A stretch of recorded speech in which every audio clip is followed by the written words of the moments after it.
Donc bonjour, c'est Dr Boukla, c'est CHU Béjaïa. Donc aujourd'hui, on va voir le cours de croissance normale de l'enfant.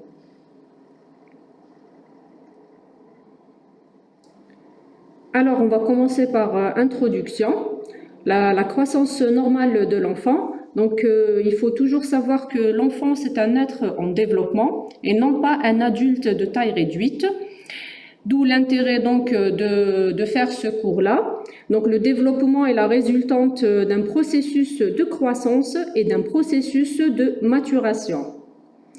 Alors pour la croissance donc somatique, c'est la croissance en taille, en poids, en surface ou en volume, c'est-à-dire que c'est un phénomène quantitatif. Et on a la maturité qui est le perfectionnement des structures et des fonctions. En somme, c'est un phénomène qualitatif. Donc, la croissance de l'enfant, la croissance pour étudier la croissance de l'enfant, elle résulte de deux phénomènes, un phénomène quantitatif et un phénomène qualitatif. Alors, bien sûr, il y a plusieurs facteurs qui interviennent dans la régulation de la croissance. Donc, d'abord, on a les facteurs génétiques. Donc, on a soit ratios et familiaux. Donc, bien sûr, le programme génétique qui est très important, véritable, bien sûr, programme de l'espèce et de l'individu, inscrit dans l'ADN. Donc, il faut toujours donc savoir faire les corrélations des caractères anthropométriques, poids, taille et périmètre crânien dans un même groupe ethnique. Donc, par exemple, les Européens sont connus par être très longs en taille, alors que les Asiatiques, par exemple, sont petits. Donc là, on définit donc c'est-à-dire qu'il y a des facteurs ethniques qui rentrent bien sûr dans la régulation de la croissance d'une population donnée. Deuxièmement, on a les facteurs hormonaux. Donc bien sûr, la première hormone qui intervient dans la croissance, c'est connu, c'est l'hormone de croissance, le GH, Growth Hormone, qui constitue l'hormone de la croissance squelettique principale, c'est-à-dire elle intervient dans la croissance en longueur. On a en deuxième lieu les hormones thyroïdiennes qui agissent sur la maturation osseuse et agissent aussi en conjonction avec, bien sûr, l'hormone de croissance sur le cartilage de conjugaison. On a en troisième lieu, c'est les androgènes et les œstrogènes. Donc, c'est pour ça qu'on va donc, bien sûr, percevoir donc une accélération de la croissance en période prépubertaire et qui va donc, bien sûr, être ralentie au fur et à mesure que la puberté, elle est là. Donc, ils n'agissent bien sûr qu'à l'approche de la puberté. Ils agissent en accélérant d'abord la croissance en début de la puberté. Et on a en dernier lieu les glucocorticoïdes qui agissent peu sur la croissance normale, mais par contre, leur sécrétion en excès bloque la croissance osseuse. Donc, c'est un antagoniste vrai. Plutôt, il y a un antagonisme vrai entre le cortisol et l'hormone de croissance, c'est-à-dire il fait l'effet contraire, bien sûr, de l'hormone de croissance.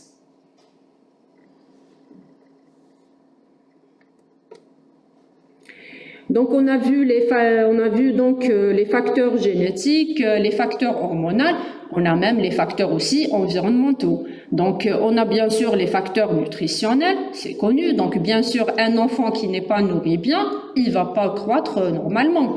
On a aussi les facteurs socio-économiques et culturels. Donc, d'où donc la réduction de la croissance si les gens ont une mauvaise condition, bien sûr, socio-économique. Et on a aussi le facteur psycho-affectif. Donc, pour un développement normal d'un enfant, il faut qu'il y ait bien sûr un entourage psycho-affectif qui est normal. On a aussi les facteurs osseux. Bien sûr, pour que l'enfant ait une croissance normale, il faut qu'il ait l'intégrité du système osteo-cartilagineux qui est indispensable pour une croissance harmonieuse.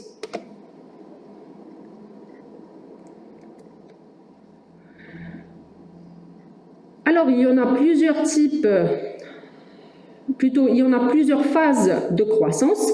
Bon, ces principales phases sont d'abord la croissance fœtale. Donc, il faut savoir que la croissance, elle débute donc dès la conception du fœtus. ça commence donc la croissance.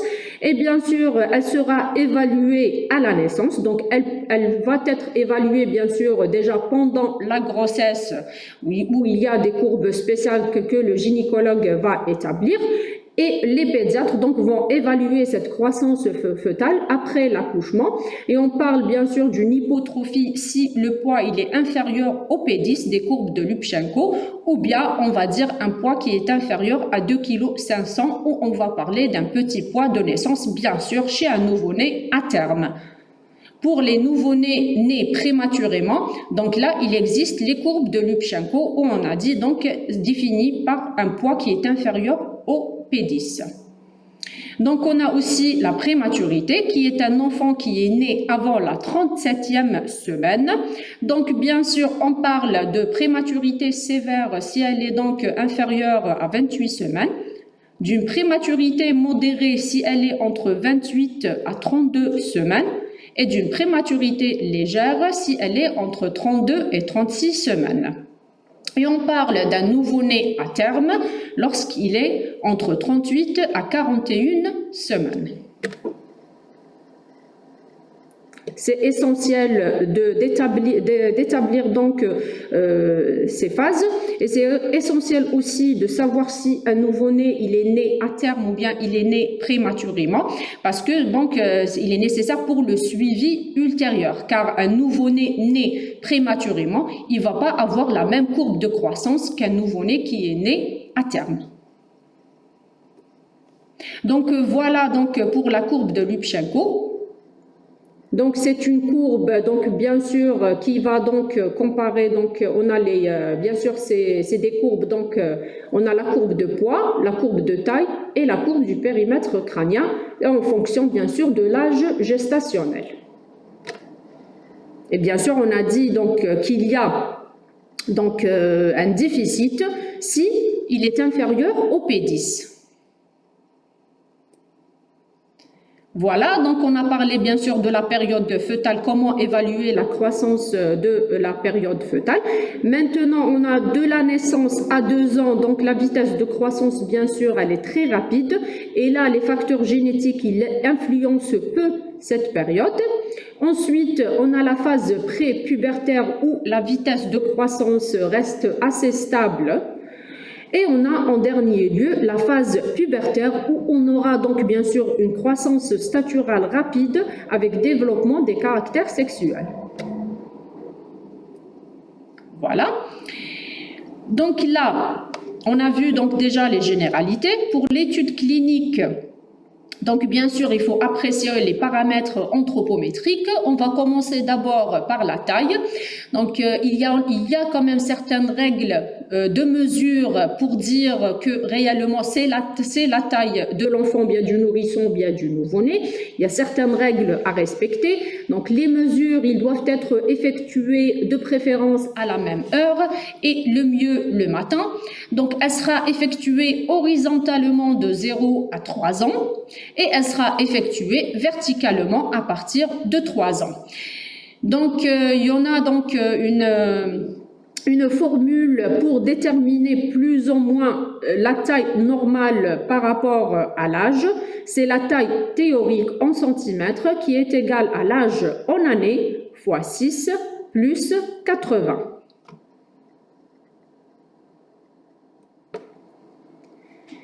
Alors, quelques chiffres à retenir. Donc, il faut savoir qu'un nouveau-né qui est né à terme, il a à peu près une taille de 50 cm.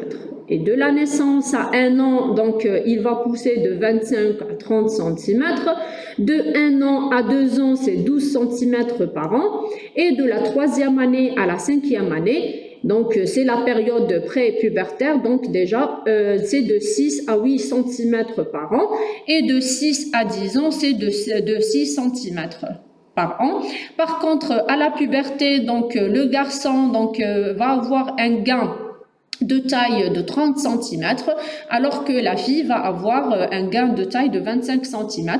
Il faut savoir que ces chiffres sont bien sûr théoriques.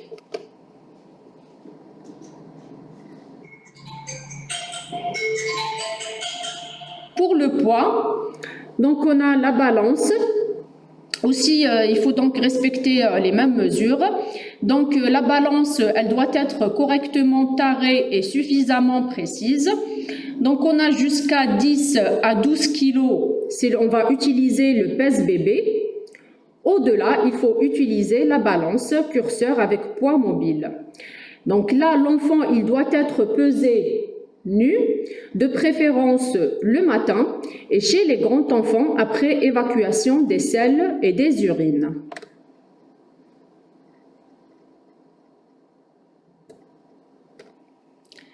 Donc le nouveau-né né normal pèse environ entre 3000 à 3500 grammes. Il existe une perte de poids physiologique pendant les premiers jours de vie qui ne doit pas excéder les 10% du poids du corps. Le poids de la naissance double à 5 mois et triple à 1 année. Pendant donc la deuxième année, le poids progresse de 2,5 à 3 kg. Ensuite, 2 kg par année jusqu'à la puberté. Donc le poids aussi théorique, il peut être donné par la formule suivante. Donc le poids théorique en kilos est égal âge en année fois 2 plus 8.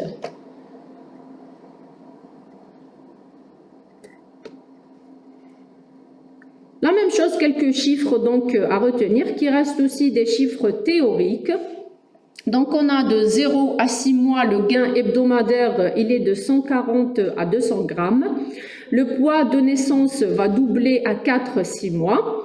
De 6 mois à 18 mois, on a un gain hebdomadaire de 85 à 140 grammes.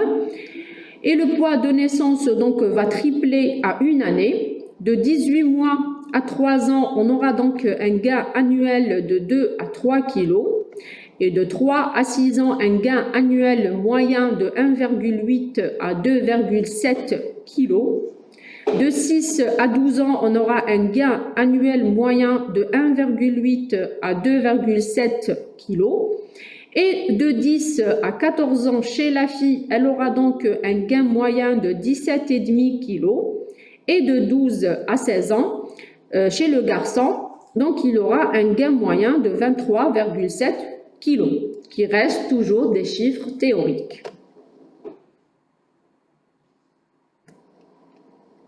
Donc on a vu donc l'évaluation de la taille du poids. Maintenant on va voir donc l'évaluation du périmètre crânien qui aussi donc est une évaluation qui est très importante pour évaluer la croissance normale du nourrisson et de l'enfant. Donc c'est le phénomène le plus important durant la première année de vie et l'expansion du périmètre crânien, qui est le témoin de la prodigieuse augmentation de l'encéphale. En une année, donc, la circonférence osseuse, elle s'accroît de 33%, tandis que le poids du cerveau passe de 25% à la naissance à 60% de celui de l'adulte. Vers 2 ans, l'accroissement cérébral représente 70% de celui de l'adulte, et vers 3 ans, le cerveau pèse 80% de son poids définitif. D'où l'intérêt de la mesure donc, du périmètre crânien à chaque consultation.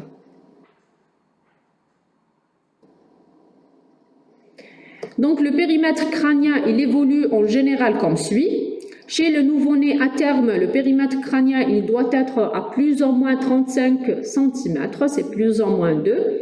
Il augmente de 2 cm par mois le premier trimestre, de 1 cm par mois le deuxième trimestre et de 0,5 cm par mois le deuxième semestre. De 1 à 2 ans, il va augmenter de 2 à 3 cm.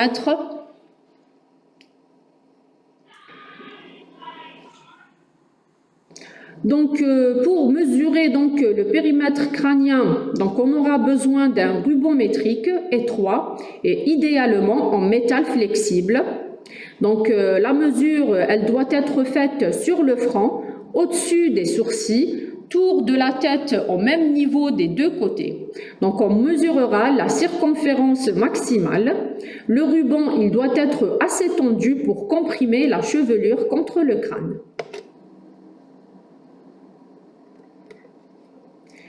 Voilà, donc maintenant on a l'étude des rapports segmentaires.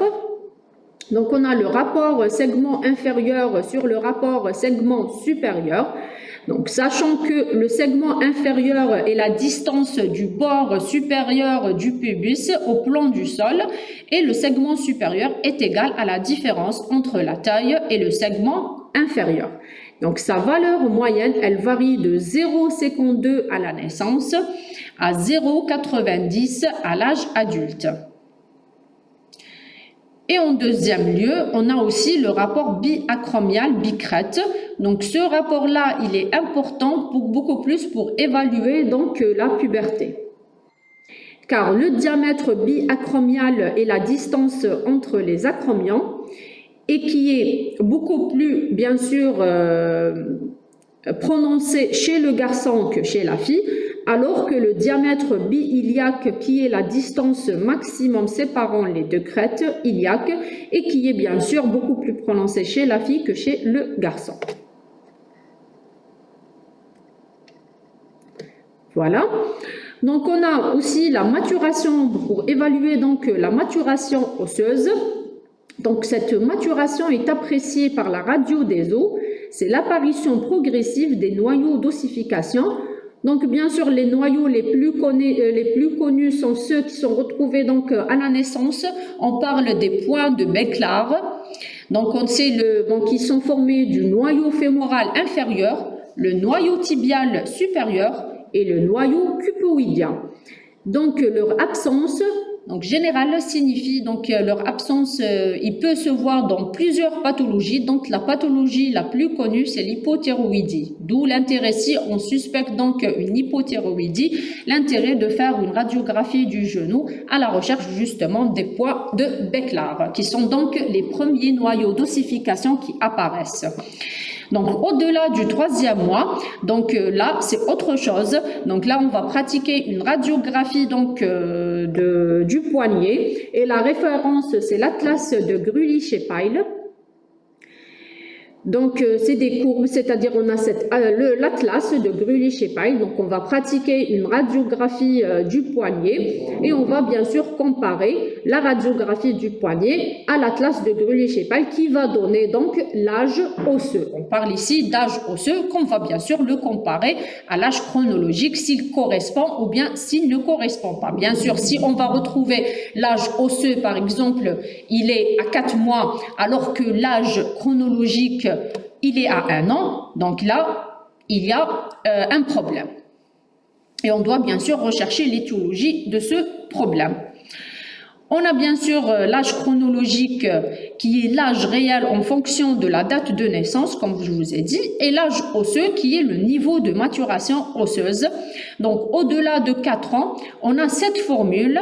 Donc c'est l'âge osseux, il est égal à l'âge plus 2. C'est-à-dire qu'au-delà de 4 ans, normalement le nombre de points d'ossification qu'on va retrouver, c'est l'âge plus 2.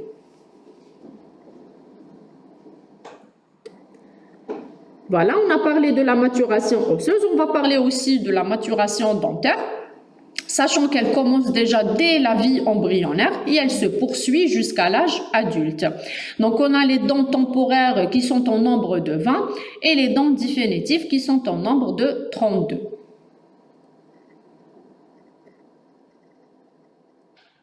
Voilà, c'est un tableau qui va donc récapituler à peu près donc les différents âges d'apparition bien d'éruption dentaire. Donc on a entre 5 et 9 mois, ce sont les 4 incisives médianes qui vont apparaître. Entre 7 et 11 mois, ce sont les 4 incisives latérales. Donc on aura donc un total de 8. Entre 10 à 18 mois, c'est les 4 premières molaires. Et entre 16 et 24 mois, on aura donc l'apparition des 4 canines. 20-30 mois, c'est les 4 deuxièmes molaires. Donc le nombre total de 20, c'est les dents temporaires ou bien les dents de lait. Voilà, c'est un schéma qui va donc récapituler donc, la même chose. Voilà.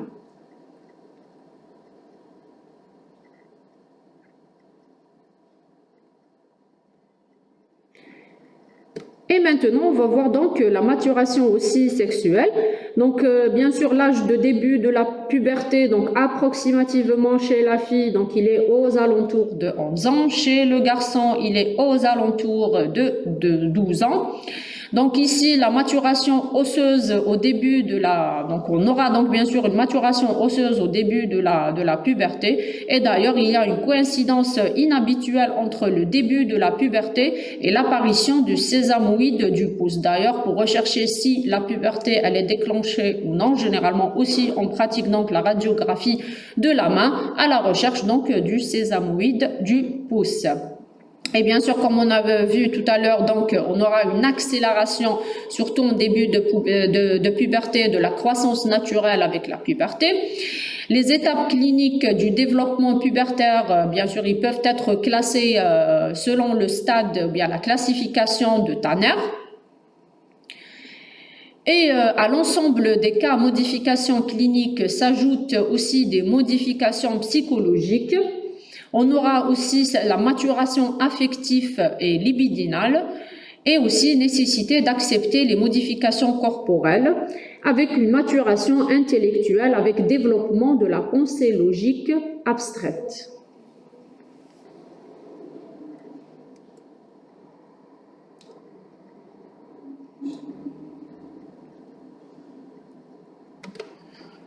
Donc là, on a vu l'étude clinique. Maintenant, c'est l'étude dynamique de la croissance. Bien sûr, la meilleure façon d'apprécier la croissance, c'est d'utiliser les courbes de normes pour chacun des paramètres à étudier. Je vous ai montré tout à l'heure donc la courbe de Lubchenco qui est destinée pour évaluer la croissance fœtale. Il y en a d'autres courbes dites de l'OMS, donc qui vont évaluer la croissance normale ou bien qui vont évaluer la croissance en général chez le nourrisson et chez l'enfant. Donc pour cela, on utilise en pratique deux types de courbes. On a les courbes exprimées en déviation standard et on a les courbes exprimées en percentile. Bien sûr, je vais vous montrer. Donc c'est la meilleure façon d'apprécier la croissance.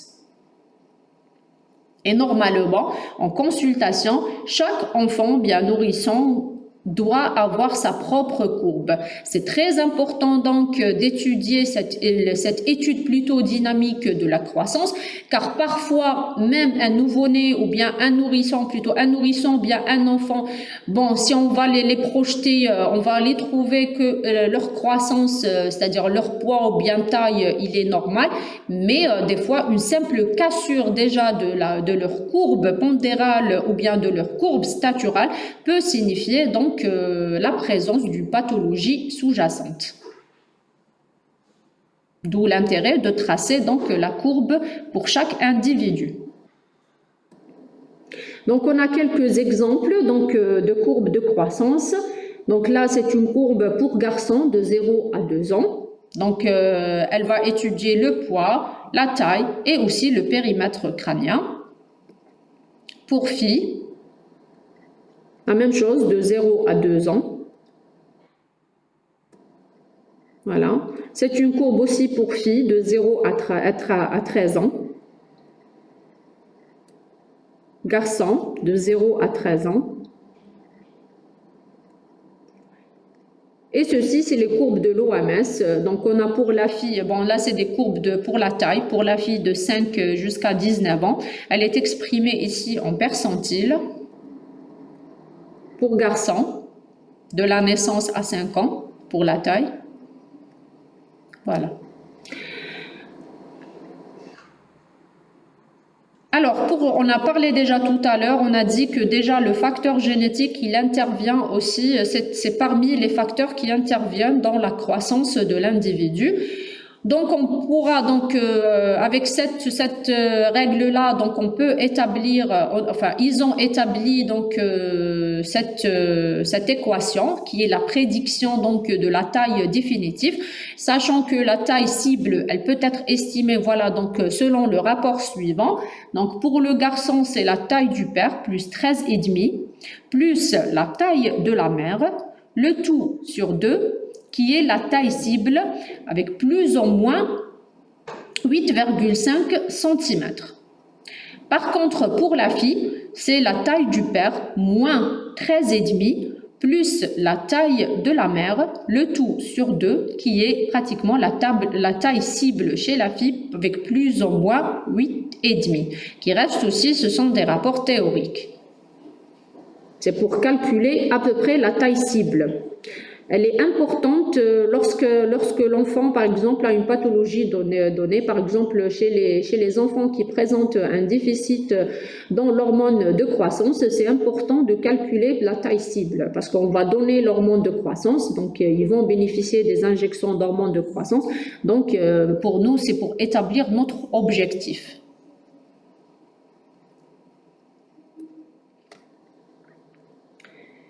Voilà, donc pour l'importance de la surveillance de la croissance et du développement, la croissance et le développement normal sont un meilleur signe de santé de l'enfant. Inversement, de très nombreuses situations pathologiques retentissent sur la croissance et le développement. Donc, une telle surveillance, elle doit répondre aux mêmes impératifs que ceux concernant les vaccinations ou bien la lutte contre le rachitisme. Donc, c'est très important d'évaluer la croissance de l'enfant. Car, comme je vous ai dit tout à l'heure, donc une simple cassure parfois de leur courbe de développement, elle peut donc cacher une pathologie sous-jacente, d'où l'intérêt, donc elle doit être donc impératif. Normalement, à chaque consultation, un enfant, un nourrisson, il doit, ou bien un nouveau-né, il doit bénéficier le minimum des mesures anthropométriques et aussi, on doit donc normalement les mettre sur leur courbe ou bien sur leur carnet pour qu'on puisse donc établir leur courbe de croissance.